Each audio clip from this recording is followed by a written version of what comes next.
Before coming to you with the word of the Lord this evening, மாலை வேளையில கர்த்தருடைய வார்த்தைக்கு நம்ம வருவதற்கு முன்பதாக I would like to say thanks to everyone who's been working here in the church. I think I can say from November onwards. November மாதத்திலிருந்து நம்முடைய சபையில பல்வேறு ஊழிய பணிகளில் ஈடுபட்ட எல்லாருக்குமே நான் நன்றிகளை செலுத்துவதற்கு ஏராளமான பேர் இருக்கிறார்கள். It's been about 70 or 80 days now. நான் நினைக்கிறேன் கிட்டத்தட்ட 70-80 நாட்களாக இப்பொழுது தொடர்ந்து. To be very honest, I am so tired. உண்மையை சொல்லப்போனால் இப்பொழுது நான் மிகவும் களைப்படைந்து இருக்கிறேன். Too tired, I should say. I was never so tired until now. இதை போல நான் இவ்வளவு களைப்பாக உணர்ந்ததே இல்லை. But anyway, the name of the Lord was glorified. எப்படி இருந்தாலும் தேவனுடைய நாமம் மகிமைப்பட்டது. Everything started with Edamalaipatti Pudur.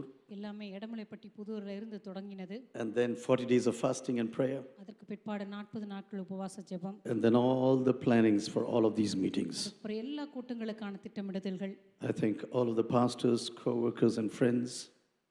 எல்லா இங்க இருக்கிறதான போதகர்கள், நண்பர்கள், உடனூழியர்கள் அனைவருமே, children and youth, everyone joined together to plan everything. அதே போல சிறு பிள்ளைகள், வாலிபர்கள் எல்லாரும் இணைந்து இந்த கூட்டங்களை திட்டமிட்டார்கள். I think without these people we could never accomplish all these things. இவர்கள் எல்லாம் இல்லாமல் நிச்சயமாக இப்படிப்பட்ட கூட்டங்களை நம்மால நிறைவேற்றி இருக்கவே முடியாது. I personally am very convinced that the church is a corporate effort to bless this world. நான் தனிப்பட்ட விதத்தில் விசுவாசிக்கிற காரியம் என்னவென்றால் சபை என்பது எல்லாரும் இணைந்து இந்த உலகத்தை ஆசீர்வதிக்கிறதான ஒரு காரியம் என்றுதான். It's not about individual players cooking their own food.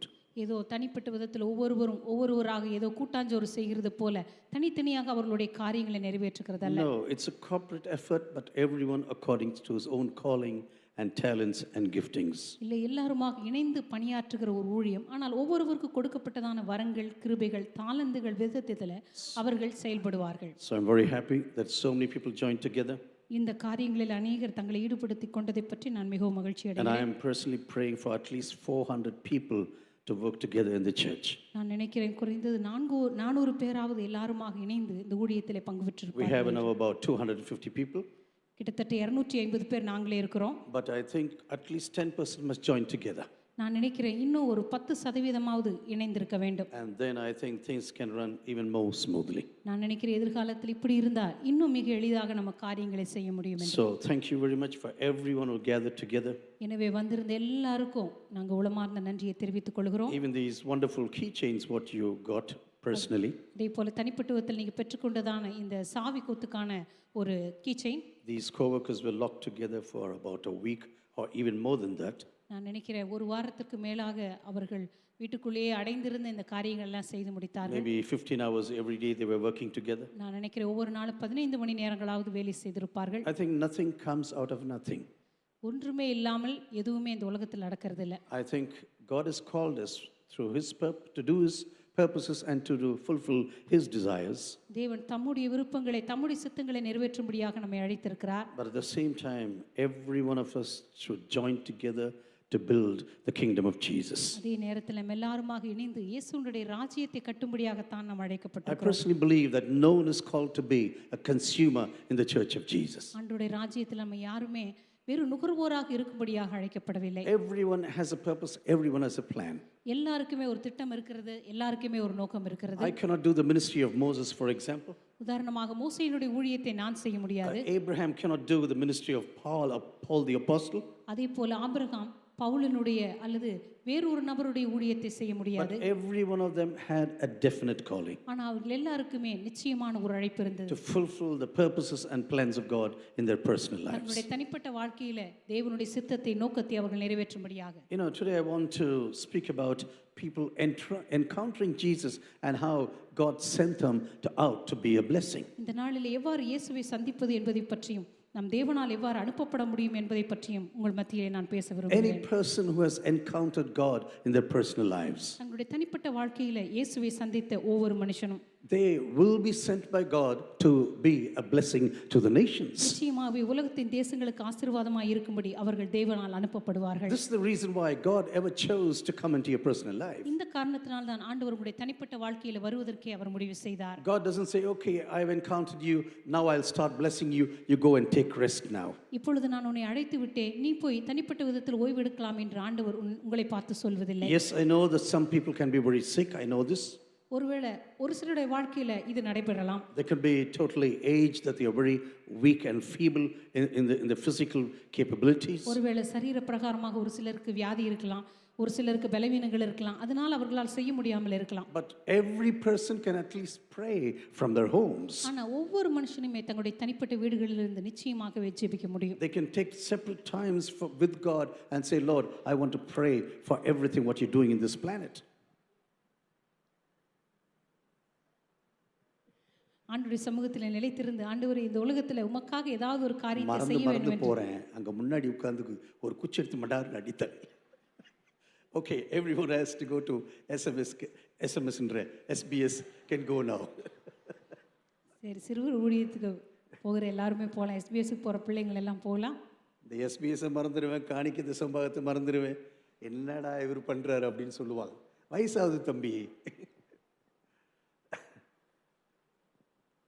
So even this morning I forgot about tithes and offerings. So when I'm so concentrating on the word that every other thing vanishes. இன்னைக்கு காலையில் கூட காணிக்கை தசமபாகத்தை மறந்துட்டேன். ஆண்டோடைய வார்த்தையை பிரசங்கிக்க வேண்டும் என்கிறதான அந்த முழு நோக்கத்தோடு இருக்கிறதுனால மற்ற காரியங்கள் அநேக நேரங்கள் எனக்கு மறந்து விடுகிறது. Anyway, God bless you.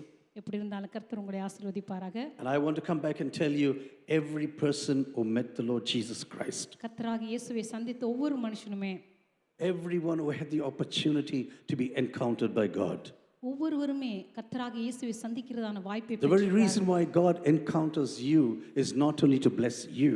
எதற்காக ஆண்டவர் உங்களை சந்தித்தார் என்றார், உங்களை ஆசீர்வதிப்பதற்காக மாத்திரமல்ல. Very often we think, Lord, bless me, bless me, bless me. மிக அடிக்கடியாக நாம் ஜெபிக்கிறது, ஆண்டவரே என்னை ஆசீர்வதியும், என்னை ஆசீர்வதியும் என்று. Yes, God wants to fill your heart with an overflowing joy, I want to tell you. நாம் தேவன் நிச்சயமாகவே ஒரு நிரம்பி வழிகிற சந்தோஷத்தினால உங்களை நிரப்ப விரும்புகிறார். But also he wants everyone who comes in contact with you to have the same joy in their personal lives. அதே நேரத்தில் உங்களை சந்திக்கிற ஒவ்வொரு மனுஷனுடைய வாழ்க்கையில கூட அதே சந்தோஷம் நிரம்பி வழிய வேண்டும் என்றுதான் தேவன் திட்டம் வைத்திருக்கிறார். You know, before speaking about this encounter with the living God, இந்த ஜீவனுள்ள தேவனை சந்திக்கிற இந்த அனுபவத்தை பற்றி நாம் பேசும்போது, recently I was going through the book of Philippians once again. சமீபத்தில் பிலிப்பியருக்கு எழுதின நிருபத்தை நான் வாசித்துக் It's one of கொண்டிருக்கிறேன். the letters of Apostle Paul that I really like. அப்போஸ்தலனாகிய பவுலுடைய ஒரு நிருபம் இது எனக்கு மிகவும் பிடித்த ஒரு நிருபம். But what really astonished me about this church at Philippi, ஆனா பிலிப்பு பட்டணத்திலிருந்து அந்த சபை குறித்து எனக்கு மிகவும் பிடித்த காரியம் he says, என்னவென்றால், do nothing to put everyone to anger, for example. அவர் சொல்லுகிறார், மற்றவர்களை கோபப்படுத்தும்படியாக நீங்கள் எந்த ஒரு காரியத்தையும் நீங்கள் மிகவும் வருத்தி செய்ய வேண்டாம். Do nothing out of selfish conceit. தயவு செய்து உங்களுடைய சொந்த உள்நோக்கத்துக்காக, சுயநலத்துக்காக, வாதினால, வீண் பெருமையினால எதையும் செய்ய வேண்டாம். Complete my joy by being together in complete unity, for example. நீங்க ஒருவரோடு ஒருவர் ஐக்கியமாய் இருந்து என்னுடைய சந்தோஷத்தை நிறைவாக்குங்கள் என்று சொல்லுகிறார். Not only you have the same mind with one another, நீங்கள் ஒருவரோடு ஒருவர் ஏக சிந்தையாய் இருப்பது but மாத்திரமல்ல, try to go on and pull in the same direction with one another. அதே போல ஒருவரோடு ஒருவர் இணைந்து ஒரே திசையில எல்லாவற்றையும் சேர்ந்து இழுப்பதற்கு நீங்கள் முயற்சி செய்யுங்கள். Being in full accord and in one single mind. ஏக சிந்தையும் ஏக அன்பும் உள்ளவர்களாய் இருங்கள். Actually speaking about the unity inside the church of Jesus. சபைக்குள்ளா இருக்கிறதான ஒற்றுமை குறித்து இங்கே அப்போஸ்தலனாகிய பவுல் பேசுகிறதை You know, பார்க்கிறோம். Charles Spurgeon said like this,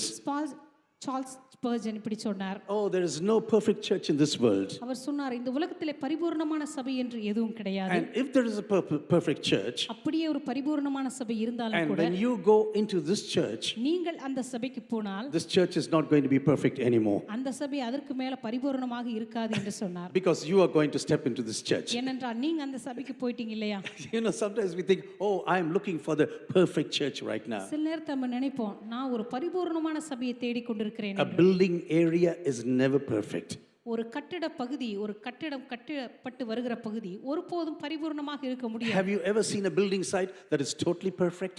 ஒரு கட்டடம் கட்டப்படுகிறதான பகுதியை பார்த்திருக்கீங்களா? அது எப்படி இருக்கும்? You know, it's always a lot of disturbances there. அந்த இடத்துல நிறைய தொந்தரவான காரியங்கள் அங்கங்கே இருக்கும். But God is building his bride into perfection day by day. தேவன் இப்பொழுது தம்முடைய சபையை, தம்முடைய மணவாட்டியை அவர் ஒவ்வொரு நாளும் கட்டி And கொண்டிருக்கிறார். one day when we see Jesus, we are going to be like him. ஒரு நாள் நாம் இயேசுவை பார்க்கும் பொழுது அவரை போலவே இருப்போம். In the beginning, we may have many spots and and maybe we have total wrinkles on our faces. ஒருவேளை ஆரம்பத்துல நாம் கரைதிரை உள்ளவர்களாக, நம்முடைய வாழ்க்கையில் அநேக பிழை உள்ளவர்களாக But காணப்படலாம். as we go along with the Lord Jesus ஆனால் Christ, கர்த்தராகிய இயேசு கிறிஸ்துவோடு கூட நாம் தொடர்ந்து the நடக்கும்போது water of this word begins to change இந்த us. தேவனுடைய வார்த்தையின் தண்ணீரானது நம்மை கொஞ்சம் கொஞ்சமாக மாற்ற Every ஆரம்பிக்கிறது. spot, every wrinkle is disappearing. நம்முடைய வாழ்க்கையில் இருக்கிறதான ஒவ்வொரு கரை திரைகளும் பிழைகளும் அவைகள் எல்லாம் அழிய And ஆரம்பிக்கின்றன. one day when we see Jesus face to face, ஒரு நாள் இயேசுவை நாம் முகமுகமாய் காணும்போது we are going to see him in total perfection. நாம் அவரை முற்றிலும் பரிபூர்ணமான Do you ஒரு really தேவனாய் believe this பார்ப்போம். this evening? இந்த மாலை வேளையில நீங்கள் We are விசுவாசிக்கிறீர்களா? going to see him in perfection one ஒரு day. நாள் அவரை நாம் அவர் இருக்கிற வண்ணமாகவே He சந்திக்க says, போகிறோம். all these years I've been working on you. இயேசு கிறிஸ்து சொல்வார்,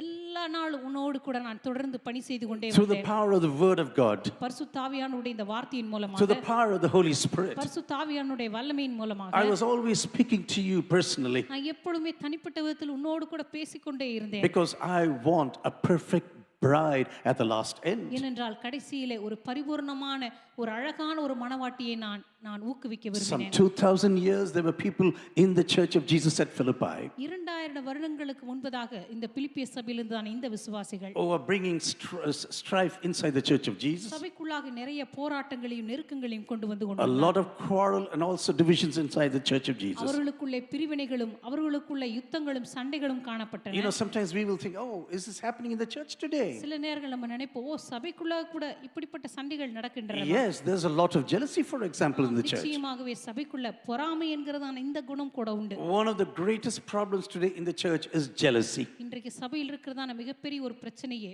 பொறாமை என்கிறதான இந்த குணம் தான். When God begins to use one woman or a man, தேவன் ஒரு பெண்ணையோ அல்லது ஒரு ஆணையோ உபயோகப்படுத்த then தொடங்கும் suddenly they shrink back and say, I don't want to come to you anymore. திடீரென்று ஒரு சிலர் சொல்லி விடுவார்கள், ஒரு சில காரியங்களை விட்டு விலகி இனிமே நான் இதுக்கெல்லாம் வரமாட்டேன் என்று Because there is someone else stepping into the place where I was dreaming about. ஏனென்றால் நான் எந்த இடத்துக்கு வர வேண்டும் என்று கனவு கொண்டு கொண்டிருந்தேனோ அந்த இடத்துக்கு இன்னொருவர் வந்து உட்கார்ந்து இருக்கிறார். I was planning to be that leader. நான் தான் அந்த இடத்துக்கு தலைவனாக இருக்க வேண்டும் என்று But now விரும்பினேன். suddenly there's someone new who's there in the church maybe 1 year or 2 years. ஆனா இப்பதான் சமீபத்துல ஒரு வருஷம் 2 வருஷமா சபைக்கு வந்தவங்க அவங்க வந்து அந்த இடத்துல உட்கார்ந்திருக்காங்க. And now they are there inside the church, in this church. இப்போ அவங்க வந்து இந்த சபைக்குள்ள Dear உட்கார்ந்திருக்காங்க. brothers and sisters, we could have such problems even in this church, I want to tell you. அருமையான சகோதர சகோதரிகளே, நம்முடைய சபையிலும் கூட இப்படிப்பட்ட காரியங்களை நாம் எதிர்கொள்ள முடியும். We would like to have a saintly character. ஒருவேளை நம்முடைய வாழ்க்கையில பரிசுத்தவான்களுக்குரிய அந்த குணாதிசயம் இருக்க வேண்டும் என்று விரும்புவோம். But do you know, when I read the story of Saul and David, ஆனால் சவுலுடைய தாவீதுடைய கதையை நான் வாசிக்கும் if போதெல்லாம் Saul had ever decided to appreciate the anointing of David, Saul மாத்திரம் தாவீதுடைய அபிஷேகத்தை ஏற்றுக்கொள்வதற்கு அவன் முடிவு செய்திருப்பான் என்றால் the history of Israel would have changed forever. இஸ்ரவேலுடைய வரலாறு முற்றிலுமாக மாறி இருந்தது. This is what God said to Saul one day. இதைத்தான் ஆண்டவர் ஒரு நாள் சவுலை பார்த்து சொன்னார், Your generation should have been there forever and ever. உன்னுடைய ராஜ்யபாரமானது என்றென்றைக்குமாக நிலைத்திருந்திருக்க வேண்டும். But now I am changing my mind ஆனால் இப்பொழுதோ என் மனதை நான் மாற்றிக்கொண்டேன். because you are not listening to me. ஏனென்றால் நான் சொல்வதை நீ கேட்கவில்லை, You are not trusting my word. நீ என்னுடைய வார்த்தையை விசுவாசிக்கவில்லை, You are such an independent person. நீ முற்றிலுமாக சுதந்திரமாக செயல்பட You விரும்புகிறாய், don't respect the anointing of another person. இன்னொரு மனுஷனுடைய அபிஷேகத்தை நீ மதிக்கிறதில்லை. And this is the reason why I'm totally changing my இந்த mind. காரணத்தினால் தான் என் மனதை முற்றிலுமாக நான் மாற்ற God முடிவு says, I am செய்துவிட்டேன். so sorry that I ever made you king. ஆண்டவர் சொன்னார், சவுலை நான் ராஜாவாக்கினதுக்கு மிகவும் மனஸ்தாபப்படுகிறேன் என்றார். For me personally, this is the saddest verse in the entire Old Testament. என்னை பொறுத்தவரைக்கும் பழைய ஏற்பாட்டிலே என்னை மிகவும் வேதனைப்படுத்துகிற ஒரு தேவ வசனம் இதுவாகத்தான் When இருக்கும். God tells us and looks into our eyes and says, I am so sad that I ever chose you. ஆண்டவர் ஒரு நாள் நம்முடைய கண்களை பார்த்து உன்னை நான் தெரிந்தெடுத்ததற்கே நான் மிகவும் மனஸ்தாபப்படுகிறேன் என்று சொன்னால், Dear brothers and sisters, when you go into the first 11 verses of chapter 2 in the book of இந்த Philippians, கருமையான சகோதர சகோதரிகளே, பிலிப்பியருக்கு எழுதிய நிருபம் 2ஆம் அதிகாரத்தினுடைய முதல் 11 வசனங்களை நம்ம வாசித்து if பார்க்கும்போது, you want peace inside the church of Jesus, சபைக்குள்ளாக நீங்க ஒரு மனதோடு ஏகமனதாய் ஒருவரோடு ஒருவர் சமாதானமாயிருந்தால் deem the other person higher than yourself. உங்களை காட்டிலும் இன்னொருவரை மேன்மையாக எண்ண கடவீர்கள். Be concerned about what they might need in their personal lives. பிறனுக்கான காரியங்களை குறித்து கூட நீங்கள் அக்கறையாய் இருக்க வேண்டும். Is this person really doing well? இந்த மனுஷன் உண்மையாகவே நன்றாய் Is he இருக்கிறாரா? eating well? Is he sleeping well? அந்த நபர் நன்றாய் தூங்குகிறாரா? Yes, we our can say நல்லா go சாப்பிடுகிறாரா? and work now 15 hours. நம்ம சொல்லலாம் போய் 15 மணி நேரம் நல்லா வேலை செய்ய என்று. But at the same time, we must be concerned about one another in the church of Jesus. அதே நேரத்தில் இயேசுவின் சபைக்குள்ளாக ஒருவரை ஒருவர் குறித்து நாம் அக்கறை உள்ளவர்களாகவும் இருக்க வேண்டும். We wouldn't like our children to be mistreated anywhere in any company or any workshop. நம்முடைய சொந்த பிள்ளைகள் ஏதோ ஒரு வேலை ஸ்தலத்திலேயோ அல்லது கம்பெனிலேயோ அவங்க தவறாக அதிகமாக அவர்கள் வேலை வாங்கப்பட்டால் நாம் எப்படி வருத்தப்படுவோம்? No, we should be concerned about one another. நிச்சயமாகவே நாம் ஒருவர் பற்றி கவலைப்பட வேண்டும். Because we have to give account for everything what we choose to do. ஏனென்றால் எந்த காரியத்தை செய்வதற்கு நாம் முடிவெடுக்கிறோமோ அது எல்லாவற்றையும் பற்றி ஒரு நாள் நாம் தேவனுக்கு கணக்கு கொடுக்க Have வேண்டும். this mind amongst yourselves which is yours in Christ Jesus. கிறிஸ்து இயேசுவுக்குள்ளாக இப்படிப்பட்ட சிந்தை உள்ளவர்களாய் இருங்கள். Who was in the form of God, for example, அவர் தேவனுடைய ரூபமாய் இருந்தும் did not count equality with God a thing to be grasped. தேவனுக்கு சமமாய் இருப்பதை அவர் கொள்ளையாடின பொருளாக எண்ணாமல் He says, I am come to serve you as a servant right now. அவர் சொன்னார், நான் ஒரு வேலைக்காரனைப் போல உங்களுக்கு ஊழியம் செய்யும்படியாக I am வந்திருக்கிறேன். come to do I've worked for you as a slave on this earth. இந்த பூமியிலே உங்களுக்கு ஒரு அடிமையாக ஊழியம் செய்யும்படியாக You வந்திருக்கிறேன். know, this word doulos in the Greek language is nothing but slavery or servant. கிரேக்க பாஷையிலே டூலோஸ் என்கிறதான இந்த வார்த்தைக்கு வேலைக்காரன் அல்லது அடிமை என்றுதான் அர்த்தம். And this is what we call ஊழியக்காரன் in Tamil, for example. இந்த நாட்களில் இந்த வார்த்தையை தான் நாம் ஊழியக்காரன் என்று பயன்படுத்துகிறோம். When we call ourselves ஊழியக்காரன், maybe we forget what the real meaning is all about. நம்மை நாமே ஊழியக்காரன் என்று அழைக்கப்படும் பொழுது அதனுடைய உண்மையான அர்த்தம் என்ன என்பதை நாம் ஒருவேளை No, மறந்து we are விடலாம். called to serve one another on this planet. இல்லை, இந்த உலகத்திலே ஒருவரை ஒருவர் நாம் கனப்படுத்தும்படியாக ஊழியம் செய்யும்படியாக அழைக்கப்பட்டிருக்கிறோம். God not only humbled himself, ஆண்டவர் தம்மை தாமே வெறுப்பியாக்கினது he took மாத்திரமல்ல, the form of a servant, ஒரு அடிமையின் ரூபம் எடுத்து being born in the likeness of men. மனுஷர் சாயலானார். He had to give up everything divine when he came down to this planet. இந்த பூமிக்கு அவர் வந்தபோது தன்னுடைய தெய்வீகத்தன்மை எல்லாவற்றையும் அவர் விட்டு வர He வேண்டியதாக still existed as God, but he was a normal human being. அவர் பூமியில் இருந்த பொழுதும் கூட தான் தேவனாக இருப்பதை அவர் நிறுத்திவிடவில்லை. In many situations, he was just a normal person. அநேக சூழ்நிலைகளே ஒரு மனிதனுக்குரிய பாடுகள் அவருக்கு இருந்தது. But still, he said, I am come to serve you as a servant now. இருந்தாலும் கூட அவர் சொன்னார், நான் ஒரு வேலைக்காரனைப் போல உங்களுக்கு ஊழியம் செய்ய You வந்தேன். know, this word humble, you will never read in Greco-Roman history, for example. இந்த தாழ்மை என்கிறதான வார்த்தையை ரோம கிரேக்க கலாச்சாரங்களில் நீங்க பார்க்கவே முடியாது. Recently, I was totally surprised when I came to know this. சமீபத்தில் இதை பற்றி நான் அறிந்த போது மிகவும் The ஆச்சரியப்பட்டேன். word humility is not there in the Greco-Roman situation. கிரேக்க ரோம கலாச்சாரங்களிலே தாழ்மை என்கிறதான வார்த்தையை அவர்கள் பயன்படுத்தவில்லை. But in the Bible, at least 900 times it is being used at different forms. ஆனா வேதத்துல குறைந்தது 900 முறையாவது Being a humble person, being a servant.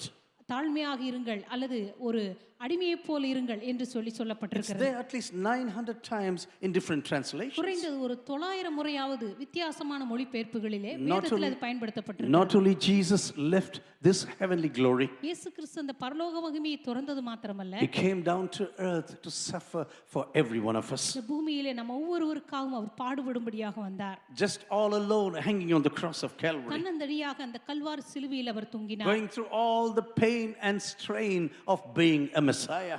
ஒரு மேசியாவாக இந்த பூமியிலே பிறந்ததற்காக எல்லா விதமான பாடுகளையும் அவர் பட்டார். He did not say, I am God, I want to grasp my divine nature once again. அவர் சொல்லவில்லை, நான் தேவனாய் இருக்கிறேன், எனக்கு கொடுக்கப்பட்ட அந்த தெய்வீக தன்மையை நான் பிடித்துக் கொள்வேன் என்று சொல்லவில்லை. Dear brothers and sisters, if you want to be raised by God, எனக்கு அருமையான சகோதர சகோதரிகளே, தேவன் உங்களை ஏற்ற வேண்டும் என்று நீங்கள் first விரும்பினால் of all, learn to go down and then God will lift you up. முதலாவது நீங்கள் தாழ்மைப்படுங்கள், அப்பொழுது தேவன் உங்களை உயர்த்துவார். Without the cross, there can be never a crown. உங்களுடைய வாழ்க்கையில சிலுவை இல்லாமல் ஒருபோதும் நீங்கள் கிரீடத்தை பெற்றுக்கொள்ளவே முடியாது. Without going down, you will never be exalted one day. நீங்கள் கீழே போகாமல் ஒருபோதும் நீங்கள் தேவனால் உயர்த்தப்படவே முடியாது. Jesus was exalted at the last end. இயேசு கிறிஸ்து கடைசியிலே எல்லாவற்றுக்கும் மேலாக He உயர்த்தப்பட்டார். is reigning right now. He will be the Lord of all the nations. இப்பொழுது இந்த பூமியில் இருக்கிற எல்லா தேவர்களுக்கு மேலாக அவர் ஆளுகை செய்து But கொண்டிருக்கிறார். first of all, you have to go down before you come up. ஆனால் நீங்கள் மேலே வருவதற்கு முன்பதாக முதலாவது நீங்கள் கீழே போக Our வேண்டும். problem is we never want to be humble. நம்முடைய பிரச்சனை என்னவென்றால்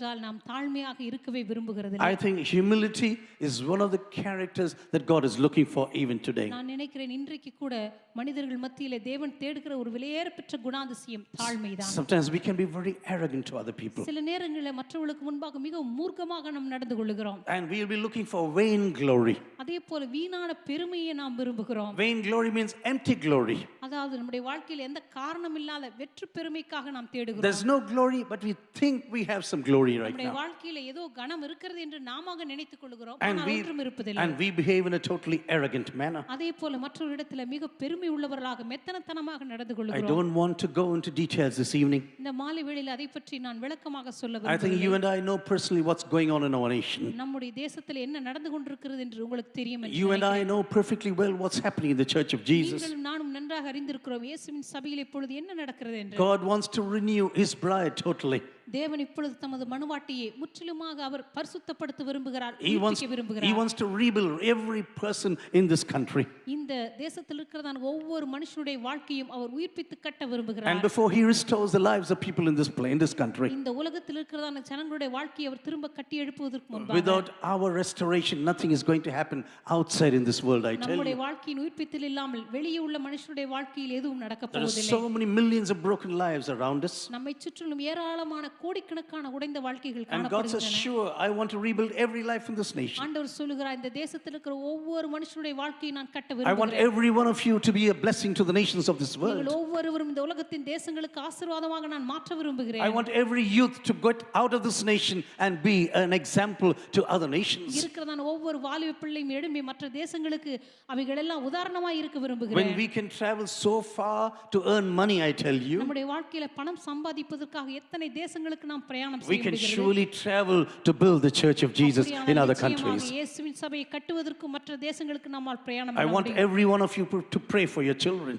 உங்கள் ஒவ்வொரு பிள்ளைகளுக்காக நீங்கள் செபிக்கும்படியாக நான் God விரும்புகிறேன். will raise them and send them to every state, every nation of this world. தேவன் தாமே அவர்களை ஆசீர்வதித்து ஒவ்வொரு மாநிலங்களுக்கு ஒவ்வொரு தேசங்களுக்கு That அனுப்பும்படியாக God, that they really encounter God in a powerful manner. இந்த ஜீவனுள்ள தேவனை அவர்கள் உண்மையாகவே சந்திக்கும்படியாக. Dear brothers and sisters, when they encounter God, என கருமையான சகோதர சகோதரிகளை உங்களுடைய பிள்ளைகள் தேவனை you சந்திக்கும் don't need to be behind them. நீங்கள் ஒருபோதும் அவர்களுக்கு பின்பாக இருக்க வேண்டிய You அவசியம் இல்லை. don't need to be chasing them நீங்கள் போய் அவர்களை துரத்தி கொண்டிருக்க வேண்டிய because they அவசியம் will be இல்லை. chasing God in their lives. ஏனென்றால் அவர்கள் தேவனை துரத்த ஆரம்பிப்பார்கள். They will be chasing God and God will be touching them in a very powerful அவர்கள் manner. தேவனை துரத்த ஆரம்பிப்பார்கள். தேவன் அவர்களை வல்லமையாக தொட God said, ஆரம்பிப்பார். I will pour out my spirit upon you ஆண்டவர் சொல்லுவார், என்னுடைய ஆவியை உம்மீது ஊற்றுவேன். and I will use you powerfully in the nations of this world. மற்ற தேசங்களுக்குள்ளாக உன்னை வல்லமையாக பயன்படுத்த When ஆரம்பிப்பேன். God really encounters you, ஆனால் தேவன் உங்களை பயன்படுத்தும் போது it is சந்திக்கும் just போது because He wants to make you a blessing to the nations of this world. தேவனை உங்களை சந்திக்கிற காரணமே மற்ற தேசங்களுக்கு உங்களை வல்லமையாக பயன்படுத்தும்படியாக. Never think that God just comes around your life and say, oh, I have encountered you, just go down to sleep right now. தயவு செய்து ஆண்டவர் இப்படி நினைக்கிறது இல்லை, நான் உன்னை தொட்டு விட்டேன், நீ போய் இப்பொழுது தூங்கலாம் என்று அவர் சொல்லுகிறது இல்லை. No, He will say, I encountered you with a purpose. ஆண்டவர் சொல்லுகிறார், நான் உன்னை ஒரு நோக்கத்தோடு கூட சந்தித்திருக்கிறேன். When you look into the life of Abraham, ஆபிரகாமுடைய வாழ்க்கையை நீங்கள் பார்க்கும்போது God came to him in a powerful manner. தேவனுடைய வாழ்க்கையில வல்லமையாக குறுக்கிட்டார். But this man was already 75 years of age. ஆனால் இந்த மனுஷனுடைய வாழ்க்கையில ஏற்கனவே 75 வயதாகி விட்டது. He doesn't have even a single child yet in his life. இந்த மனுஷனுக்கு இதுவரைக்கும் ஒரு குழந்தை கூட பிறக்கவில்லை. But God says, I am calling you out of this place right now. ஆண்டவர் சொன்னார், இந்த இடத்தை விட்டு வெளியேறும்படி உன்னை நான் அழைக்கிறேன். Everything what is near and dear to you, you have to quit.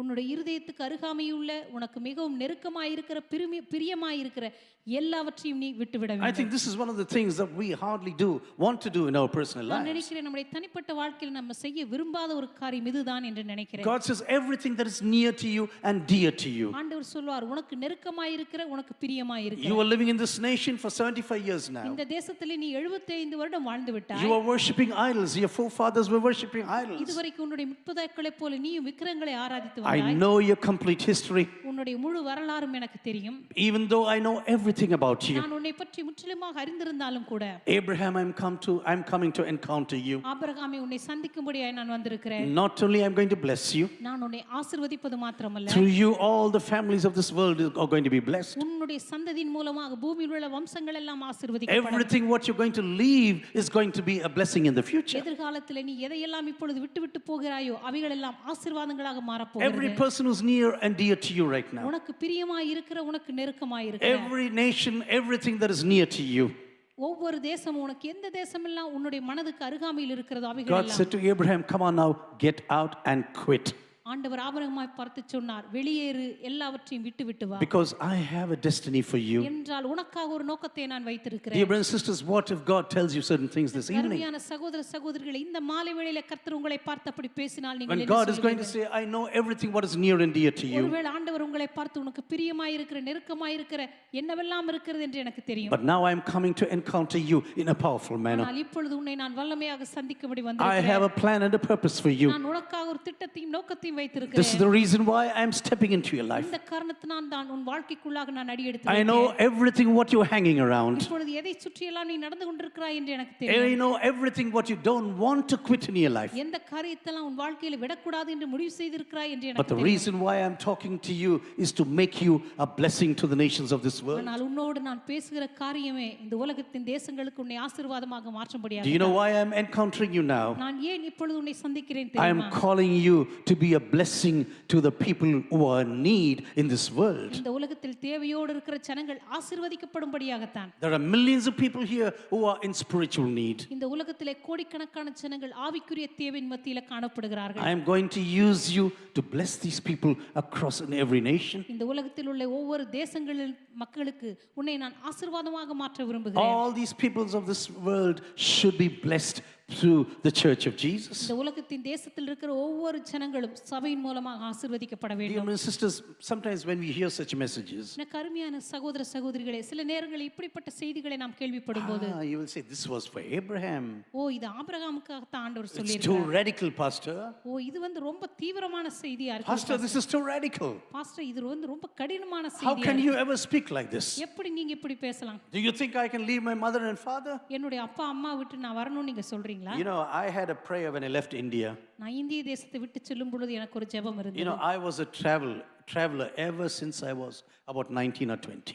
என்னுடைய வாழ்க்கையில நான் 19 20 வயதிலிருந்தே நான் அதிகமாக பிரயாணம் பண்ணுகிற ஒரு நபர். That was my hobby. அது வந்து என்னுடைய பொழுதுபோக்கு என்றே சொல்லலாம். Because of my photography, I was traveling and traveling. நான் வந்து புகைப்படம் எடுக்கிற ஒரு நபரா இருந்ததுனால எங்க பார்த்தாலும் நான் பிரயாணம் பண்ணிட்டு இருப்பேன். This is what I really enjoyed. அது வந்து எனக்கு ரொம்ப பிடித்திருந்தது. But when I came to full-time ministry, ஆனா நான் முழு நேர ஊழியத்துக்கு வந்தபோது I had a real fear in my heart. என்னுடைய இருதயத்தில் உண்மையான ஒரு பயம் My இருந்தது. mother was a heart patient. என்னுடைய அம்மா ஒரு இருதய நோயாளி. My father was highly diabetic. என்னுடைய தகப்பனாருக்கு சர்க்கரை நோய் மிகுந்து இருந்தது. And I said, maybe when they die, I'm not going to be around. நான் நினைச்சேன் ஒருவேளை அவங்க மரிக்கும்போது நான் ஊர்ல இல்லாம My போயிடுவேன். mother used to say, hey, இங்க இருப்பியாடா நான் சாகும்போது. That's what she used to ask. என்னுடைய அம்மா அடிக்கடி என்ன பார்த்து இந்த கேள்வியை கேட்பாங்க. I used to say, Mama, I do not know, but I will come immediately. நான் சொல்லுவேன், அம்மா அது எனக்கு தெரியாது, ஆனா நிச்சயமா உடனடியா நான் திரும்பி வருவேன். This was one of my prayers in my heart. இது என்னுடைய இருதயத்துல நான் ஜெபித்த ஒரு ஜெபமா But இருந்தது. you know, to my utter astonishment, ஆனா என்னுடைய முற்றிலுமான நான் ஆச்சரியப்படத்தக்க விதமாக both of them, when they died and when they went to God, ரெண்டு பேருமே மரித்து ஆண்டவருடைய சமூகத்துக்கு போன போது I was the one who kissed them and said, goodbye now. அவர்களுக்கு முத்தமிட்டு அவர்களுக்கு கடைசியாக அவங்களுக்கு குட் பை சொன்னது நான் தான். I was the one who prayed over them. நான் தான் அவர்களுக்காக ஜெபம் பண்ணேன். And God gave me this wonderful opportunity. ஆண்டவர் அந்த அற்புதமான வாய்ப்பு எனக்கு கொடுத்தார். All my sisters said, hey, you are traveling around and you are with them now? என்னுடைய சகோதரிகள் எல்லாம் சொன்னாங்க, நீ தான் எப்ப பார்த்தாலும் ஒரு ஊரா போயிட்டு இருப்ப, ஆனா நீ அவங்களோட இருந்துட்டியே. At that time when they went home, you were there exactly. ஆனா அவங்க எப்ப பரலோக வீட்டுக்கு போனாங்களோ அந்த நேரத்துல சரியா நீ வந்துட்டியே. And you were the one who kissed them and said, goodbye, Mama. நீ தான் அவங்களுக்கு முத்தமிட்டு கடைசியாக அவங்களுக்கு குட் பை சொன்ன. Mama, we will meet again once again. அம்மா ஒரு நாள் நம்ம நிச்சயமா சந்திப்போம். But for now, I have to accept this separation. ஆனா இப்பொழுதோ இந்த பிரிவினையை நான் ஏற்றுக்கொள்ள வேண்டும். Dear brothers and sisters, whether it was Abraham or Moses or Joshua, கர்மியான சகோதர சகோதரிகளே, அது ஆபிரகாமோ அது மோசேயோ அது யோசுவாவோ, whether it was Gideon or Samson or David, அது கிதியோனோ சிம்சோனோ அல்லது தாவீதோ, whether it was Solomon or Isaiah or Ezekiel, அது சாலமோனோ எசேக்கியேலோ அல்லது எரேமியாவோ, whether it was Jeremiah or John or John the Baptist or Peter or even Apostle Paul, யோவானோ யோவான் ஸ்நானகனோ பேதுருவோ அல்லது அப்போஸ்தலனாகிய பவுலோ, everyone who encountered God, தேவனை சந்தித்தவர்கள் ஒவ்வொருவருமே, everyone was called. அவர்கள் எல்லாருமே அழைக்கப்பட்டார்கள். Soon after this encounter, God says, I need you. இந்த சந்திப்பிற்கு பிற்பாடு தேவன் சொன்ன முதல் வார்த்தை, நீ எனக்கு தேவை. You are going to be a witness. நீ எனக்கு சாட்சியா இருக்க போகிறாய். Because I am going to use you across to spread the gospel right now. ஏனென்றால் தேசமெங்கிலும் சுவிசேஷத்தை பரப்பும்படியாக நீ எனக்கு தேவை. Saul, I cannot find a better person to spread the gospel in the Mediterranean area. சவுலே, மத்திய தரைக்கடல் பகுதியிலே சுவிசேஷத்தை சொல்வதற்கு உன்னை பார்க்கிலும் மிகச்சிறந்த ஒரு நபர் எனக்கு கிடைக்காது. You are a wonderful traveler. நீ ஒரு அற்புதமாக பிரயாணம் செய்கிற ஒரு மனுஷன்.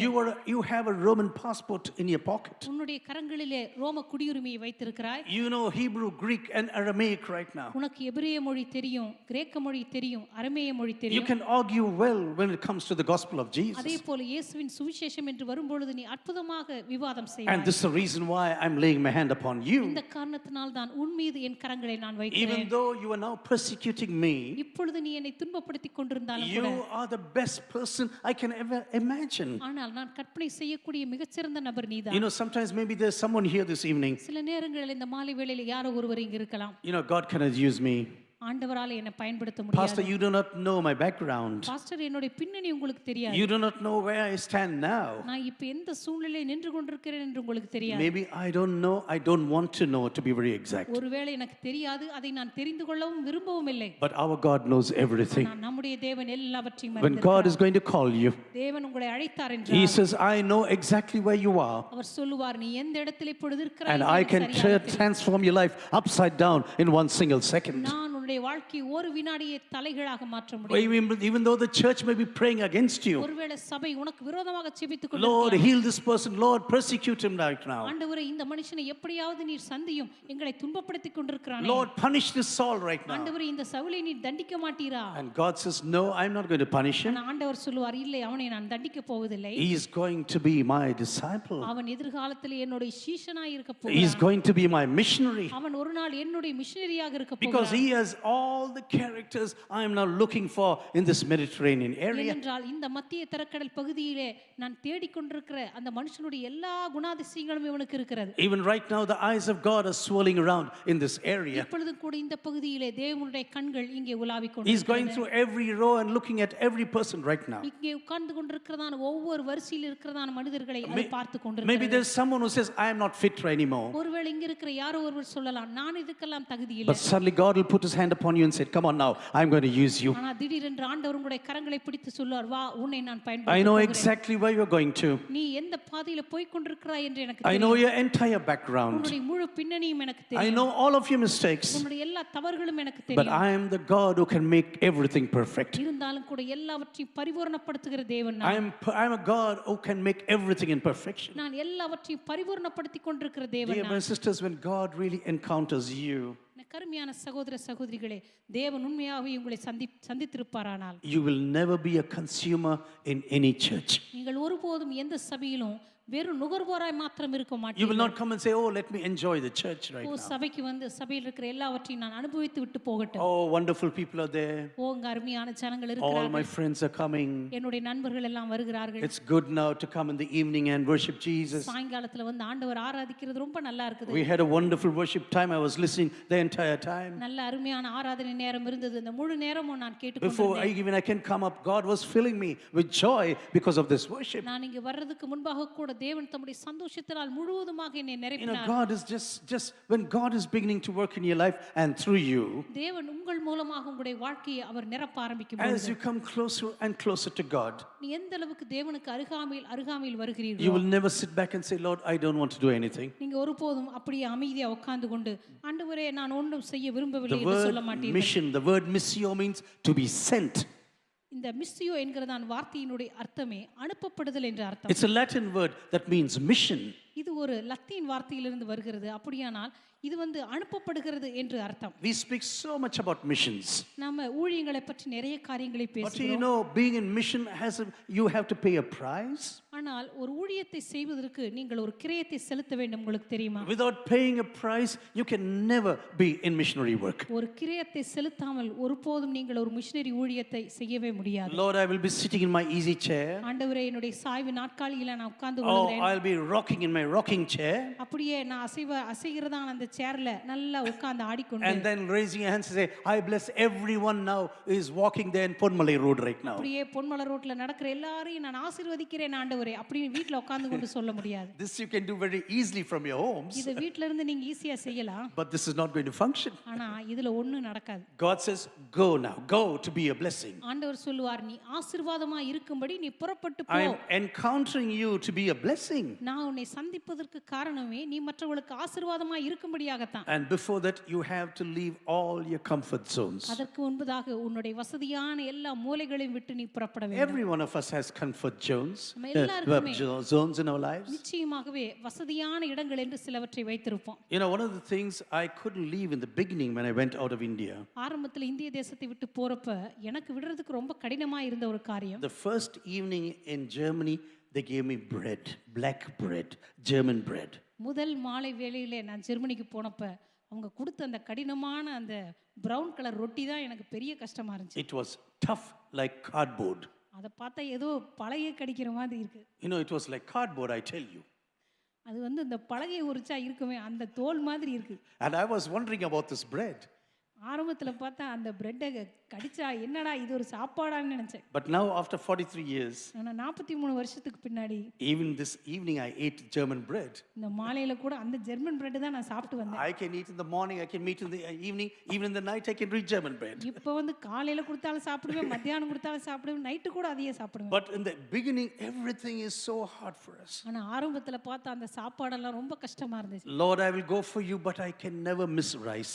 ஆண்டவரே நான் எங்க வேணாலும் போவேன், ஆனா அந்த அரிசி சாதத்தை மட்டும் என்னால விடவே முடியாது. Without sambar I can never exist. ஆண்டவரே இந்த சாம்பார் இல்லாம என்னால வாழவே முடியாது. Lord, you must help me to eat this food somewhere in any nation. ஆண்டவரே எப்படியாவது இந்த தேசத்திலேயாவது போய் இந்த சாப்பாடை சாப்பிடுறதுக்கு எனக்கு உதவி செய்யும். If God has called you, ஆண்டவர் உங்களை அழைத்திருப்பாரானா he will enable you, don't worry. ஆண்டவர் உங்களை நிச்சயமாகவே அதுக்கு ஸ்திரப்படுத்துவார், பயப்படாதீங்க. He will enable you to do the impossible. உங்களால முடியாத காரியத்தை செய்வதற்கு அவர் உங்களை தகுதிப்படுத்துவார். Now you say, oh, everything is impossible, everything is impossible. எல்லாம் எதுவுமே எனக்கு முடியாது முடியாது என்று சொல்லிக் கொண்டிருப்போம். Everything is so hard when I look into the situation. ஆரம்பத்தில் அந்த சூழ்நிலைகளை பார்க்கும்போது எல்லாம் ரொம்ப கடினமா இருந்தது. Leaving everything that is close to your heart is not easy. உங்களுடைய இருதயத்துக்கு அருகாமையில் உள்ள எல்லாவற்றையும் விட்டு போவது அது மிக கடினமானது. You know, I was not concerned about house or property, even as a youth. நான் வாலிப வயசா இருக்கும்போது சொத்துக்களை பத்தி வீட்டை பத்தி கூட எனக்கு கவலை இல்ல. I was concerned about my parents very much. என்னுடைய பெற்றோர்களை பத்தி எனக்கு ரொம்ப அக்கறை இருந்தது. I didn't want to leave them alone. நான் அவங்களை தனியா விட்டுட்டு போகவே கூடாது என்று நினைத்தேன். Because I was the only son. ஏன்னா நான் தான் வீட்டுக்கு ஒரே பையன். And I said, Mama, I will never leave you. நான் சொன்னேன், அம்மா நான் உங்களை விட்டு போவே மாட்டேன். Even in Bombay airport, Bombay ஏர்போர்ட்டுக்கு போனப்ப I whispered into her ears, நான் உங்களுடைய காதுல சொன்னேன், Mama, I will go, அம்மா இப்ப நான் போறேன், but in 1 week I'll be back. நான் கவலைப்படாதீங்க, ஒரே வாரத்துல நான் திரும்பி வந்துருவேன். Don't tell this to Appa. அது அப்பாட்ட சொல்லாதீங்க, He'll get very angry. அப்பாவுக்கு கோவம் வந்துரும். I will be back within 1 month, I tell you. 1 month I'll be back. ஒரு மாசத்துல நான் திரும்பி வந்துறேன். But now it's 43 years. ஆனா 43 வருஷமா இன்னும் திரும்பி வந்துட்டு தான் இருக்கு. God is still sustaining me. ஆண்டவர் இன்னும் என்னை தாங்கி பிடித்து கொண்டு தான் You know, இருக்கிறார். sometimes it is like this in our lives. ஆரம்பத்துல சில வேளையில நம்முடைய வாழ்க்கையில் இப்படி இருக்கலாம். You know, Moses had a preparation time of 80 years. மோசேயுடைய வாழ்க்கையில் 80 வருஷங்கள் அவனுக்கு ஆயத்த வருஷங்களாக இருந்தன. For some of us, even 3.5, 4 years of Bible college is too much. நம்மில் ஒரு சிலருக்கு 3 வருஷம் 4 வருஷம் வேதாம கல்லூரி படிக்கிறதே மிகப்பெரிய நாட்களா இருக்கிறது. If they give the certificate on the very first day, everyone will be very happy. முதல் நாள்லயே அந்த பைபிள் காலேஜ் சர்டிபிகேட்டை கொடுத்துட்டா நான் போயிடுவேன் பாஸ்டர் அப்படின்ற மாதிரி They இருக்கு. say, goodbye, pastor, you're a wonderful pastor. Pastor நீங்க ரொம்ப நல்ல pastor. First day you give me BTH. முதல் நாளிலே நீங்க எனக்கு பிடிஎச் சர்டிபிகேட் கொடுத்துட்டீங்க. Second day I can get MTH. இரண்டாவது நாள் பாத்தீங்கன்னா எனக்கு எம்டிஹெச் கொடுத்துட்டீங்க. Third day I can get doctorate now. மூணாவது நாள் பாத்தீங்கன்னா எனக்கு டாக்டரினே கொடுத்துட்டீங்க, doctorate. Bye, pastor, you are a man of God. Pastor நீங்க தான் உண்மையான தேவ மனுஷன். Because you give just degrees like this, like potatoes. ஏன்னா நீங்க உருளைக்கிழங்கு மாதிரி சும்மா எடுத்து சர்டிபிகேட்டை கொடுத்துறீங்க. You are giving so many certificates now. நிறைய சர்டிபிகேட் கொடுத்துட்டீங்க. But you know, Moses had to live 40 years in the palace, 40 years in the wilderness. ஆனா மோசே பாருங்க 40 வருஷம் அரண்மனையில 40 வருஷம் வனாந்தரத்துல அவன் தயார் செய்யப்பட வேண்டியதா இருந்தது. Exodus chapter 3 says like this. யாத்ராகமத்தின் புத்தகம் 3ஆம் அதிகாரம் இப்படி சொல்லுகிறது. Suddenly there's a bush burning. திடீரென்று அங்கே ஒரு முட்செடி எரிந்தது. A burning bush was not a surprise in those areas. அந்த பகுதிகளிலே முட்செடி பற்றி எரிவது அப்படி ஒன்றும் அதிசயமான காரியம் அல்ல. But this bush is speaking. ஆனால் அந்த எரிகிற முட்செடி பேசுகிறது தான் அதிசயம். That was the miracle right now. இதுதான் அங்கே பெரிய அதிசயமே. Moses, stop your journey now. மோசேயே உன்னுடைய பிரயாணத்தை நிறுத்து. Because you've been wandering all these years. ஏனென்றால் எல்லா வருஷங்களும் அங்கங்கே நீ அலைந்து திரிந்தாய். Remove your shoes right now. உன்னுடைய பாதரட்சைகளை நீ கழற்று. Because there is so much of dirt from your wanderings. ஏனென்றால் நீ சுற்றி அலைந்ததில் உன்னுடைய பாதரட்சைகளை Here you are standing on holy ground. நீ பரிசுத்த பூமியிலே நின்று கொண்டிருக்கிறாய். Feel the power of this land right now. இந்த பகுதியில் இருக்கிறதான பரிசுத்த அதிர்வை I am encountering you in a powerful manner. இந்த வேளையிலே உன்னை வல்லமையாக நான் சந்தித்து Remove your shoes right now. பாதரட்சைகளை கழற்று. Feel the vibration of this country right now. இந்த பகுதியில் இருக்கிறதான பரிசுத்த அதிர்வை நீ முதலாவது Because I am speaking to you. நான் உன்னோடு கூட பேசிக்கொண்டிருக்கிறேன். I am going to use you in ministry in the future. நான் எதிர்காலத்திலே ஊழியத்திலே உன்னை வல்லமையாக பயன்படுத்த போகிறேன். Lord, I am already 80 years of age. ஆண்டவரே, இப்பொழுது எனக்கு 80 வயதாகிவிட்டதே. Yes, I know numbers. Moses, shut up now. மோசேயே, எனக்கு நல்ல வயது தெரியும், நீ எதை பத்தி கவலைப்படாத. I am not going to talk to you about your age right now. நான் உன்னுடைய வயதை பற்றி பேச வரவில்லை. I am going to speak to you about using you in the kingdom. எதிர்காலத்தில் என்னுடைய ராஜ்யத்தில் உன்னை பயன்படுத்துவதை பற்றி பேச வந்திருக்கிறேன். Get out and go to Pharaoh right now. நீ இந்த இடத்தை விட்டு புறப்பட்டு பார்வோனிடத்திற்கு போ. Because I am going to use you. ஏனென்றால் நான் உன்னை பயன்படுத்த போகிறேன். Moses could have said, Lord, you know my background. மோசே சொல்லியிருக்கலாம், ஆண்டவரே, என்னுடைய பின்னணியும் உமக்கு தெரியும் அல்லவா? I am a murderer. நான் ஒரு கொலைகாரன். I am a murderer. நான் ஒரு கொலைகாரன். I have the stigma. I'm carrying a stigma of murdering someone. ஒரு நபரை கொலை செய்தேன் என்கிறதான அந்த நிந்தையை நான் இதுவரைக்கும் சுமந்து கொண்டிருக்கிறேன். God says, yes, I know your entire history. ஆண்டவர் சொல்வார், உன்னுடைய முழு வரலாறுமே எனக்கு தெரியும். None of our history is hidden before God. Do you believe this? வாழ்க்கை வரலாற்றின் எந்த பகுதியும் தேவனுக்கு மறைவானதல்ல. God knows everything. தேவன் எல்லாவற்றையும் அறிந்திருக்கிறார். And still he says, I love you. இருந்தாலும் ஆண்டவர் சொல்லுகிறார், இன்னும் நான் உன்னை நேசிக்கிறேன். Still I love you with an everlasting love. இன்னும் நித்திய அநாதி ஸ்நேகத்தினாலே நான் உன்னை சிநேகிக்கிறேன். Even though I know everything about you. உன்னை பற்றி எல்லாவற்றையும் நான் அறிந்திருந்தாலும் கூட I am encountering you right now. நான் இப்பொழுது உன்னை சந்தித்துக் கொண்டிருக்கிறேன். Because I want you to be a blessing to about 2.5 million people. ஏனென்றால் 20 லட்சம் ஜனங்களுக்கு நீ ஆசீர்வாதமாக மாறும்படி நான் விரும்புகிறேன். The same thing happened to Apostle Peter. இதே காரியம் தான் பேதுருவுக்கும் நடந்தது. He betrayed God. He just deserted when Jesus really needed him. எப்பொழுது இயேசுவுக்கு பேதுரு மிக அதிகமாக தேவைப்பட்டதோ அந்த நேரத்தில் அவன் இயேசு விட்டு ஓடினான், இயேசுவை மறுதலித்தான். He was a big mouth, but he didn't accomplish anything. பேதுருவுக்கு பெரிய வாய் இருந்தது, ஆனால் அவருடைய வாழ்க்கையில் அவன் எதையுமே சாதிக்கவில்லை. A man of promises, but he never kept any promise. அவன் நிறைய வாக்குகளை சொல்லுவான், ஆனால் தன்னுடைய எந்த வாக்கையும் நிறைவேற்ற முடியாத ஒரு மனிதன். He was just like all the other disciples. இங்கிருந்த எல்லா சீடர்களைப் போல தான் பேதுரு கூட இருந்தார். Everyone vanished. எல்லாரும் மறைந்து ஓடினார்கள். But after that maybe he thought like this. ஆனால் அதற்கு பிற்பாடு ஒருவேளை பேதுரு நினைத்திருக்கலாம், God can never use me. ஆண்டவர் இனிமேல் என்னை ஒருபோதும் பயன்படுத்த முடியாது. I have seen his resurrection. அவருடைய உயிர்த்தெழுதலை நான் கண்டிருக்கிறேன். Yes, I know he's alive once again. அவர் உயிரோடு இருக்கிறார் என்று எனக்கு தெரியும். But I don't think he's ever going to use me. இனிமேல் அவர் என்னை பயன்படுத்துவாரா என்று எனக்கு தெரியும். For all the mistakes I have committed. ஏனென்றால் நான் செய்த இந்த தவறுகள் எல்லாம், I deserted one of my best friends. என்னுடைய மிகச்சிறந்த நண்பரை நான் காட்டிக் கொடுத்து, I said I don't even know him. எனக்கு அவரை தெரியாது என்று கூட சொல்லிவிட்டேன். I denied him in front of a little girl. நான் ஒரு சின்ன பெண்ணுக்கு முன்பாக அவரை மறுதலித்து விட்டேன். I was so scared about my life. என்னுடைய வாழ்வை பற்றி எனக்கு அவ்வளவு பயம். And now he's going fishing. இப்பொழுது மீன் பிடிக்க போகிறார். I think God wanted to teach him a lesson on that day. இப்பொழுது அந்த நாளிலே பேதுருக்கு ஒரு பாடத்தை கற்றுக் கொடுக்கும்படி தேவன் விரும்பினார் என்று நான் நினைக்கிறேன். Peter, you know your calling? பேதுருவே, உன்னுடைய அழைப்பு உனக்கு தெரியுமா? I called you to be a fisher of men.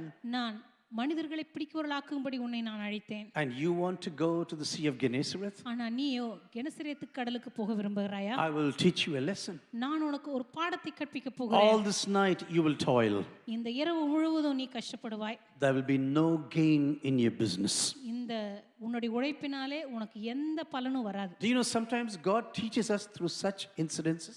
சில நேரங்களிலே அப்படிப்பட்ட சூழ்நிலையின் மூலமாக தேவன் நமக்கு ஒரு பாடத்தை கற்றுக் கொடுப்பார். உங்களுக்கு We தெரியும், have wonderful human plans. நமக்கு நல்ல மனித திட்டங்கள் இருந்திருக்கும். And God will say, I will teach you a lesson. ஆண்டவர் சொல்லுவார், நான் உனக்கு ஒரு பாடத்தை கற்றுக் கொடுக்க This போகிறேன். is not your calling.